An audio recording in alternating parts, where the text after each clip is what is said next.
दरम्यान राज्यातला शेतकरी मेटाकुटीला आलाय. शेतकऱ्यांना कर्जमाफी मिळणार का हे पाहावं लागेल.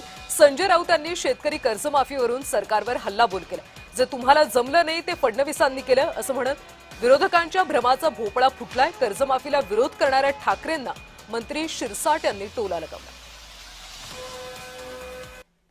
शेतकऱ्याच्या मालाला जर हमी भाव नसेल तर शेतकरी आता कशा करता कष्ट करेल.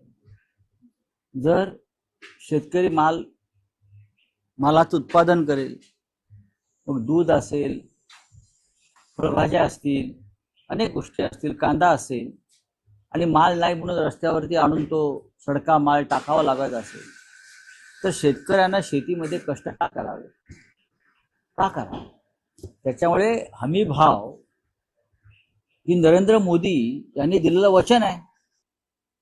शेती पिकवण्यासाठी कर्ज हे घ्यावं लागतं. त्या टायमाला तो शेती पिकवू शकतो अशी त्याची अवस्था आहे.